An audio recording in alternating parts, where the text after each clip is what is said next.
Ces quelques touristes européennes rencontrés au village artisanal de Saint-Louis pourraient laisser croire que le dit lieu se porte bien. Que non, il s'agit là d'une image trompeuse, éloignée de la réalité. Maintenant qu'on a repris la façade avec ces peintures, il faut que vous y pénétrez, il faut que vous y mettiez les pieds pour que vous voyez l'état de délabrement si avancé. Tu vois des pères de famille engagés, déterminés, tu les regardes, les yeux hagards, dans l'attente hypothétique d'arrivée de cars de touristes.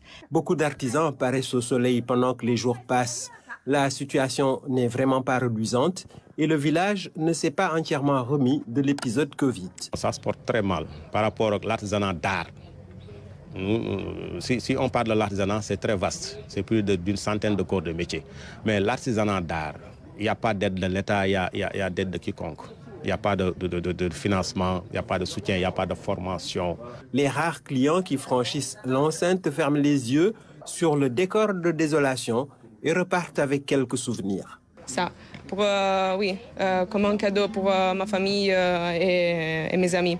Cet instrument musical très typique du Sénégal. Un petit coup de cœur, je le montre, c'est un petit bracelet avec des poupées et en argent. Donc ça me fait plaisir de l'avoir pris pour le ramener en Italie et montrer à mes proches ce qu'on peut trouver au Sénégal.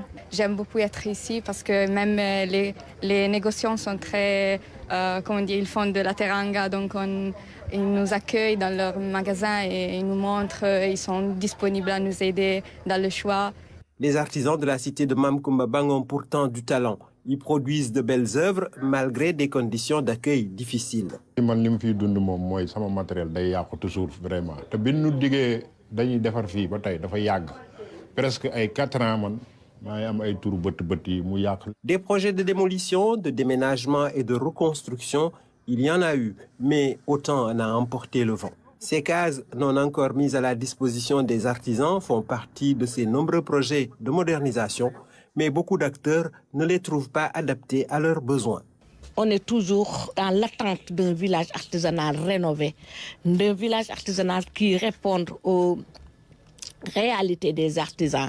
Parce qu'un artisan qui travaille doit avoir son lieu de travail et sa boutique d'exposition côte à côte. Le couplage de l'artisanat au tourisme dans le nouveau gouvernement suscite un espoir dans le monde de l'artisanat saint-louisien. Oui, ça c'est une bonne affaire parce qu'à l'époque, nous étions apprentis, il y avait le tourisme et l'artisanat. Et ça allait mieux. Parce qu'à l'époque, si tu étais un apprenti, même artisan sculpteur, tu étais fier. Parce qu'il y avait beaucoup de monde où les touristes venaient à gogo. Si ce nouveau gouvernement a pensé d'allier le même ministère, il l'a bien fait. Parce qu'on ne peut pas parler tourisme sans parler d'artisanat. Et je pense peut-être qu'on va voir la lumière au bout du tunnel avec ce nouveau gouvernement. On le souhaite, hein? Accès au financement, meilleur appui de la Chambre des métiers et de l'État, réhabilitation totale du village artisanal restent les préoccupations des artisans de Saint-Louis. La cité tricentenaire ne peut plus avoir dans son parcours touristique un village artisanal ruiné par les injures du temps.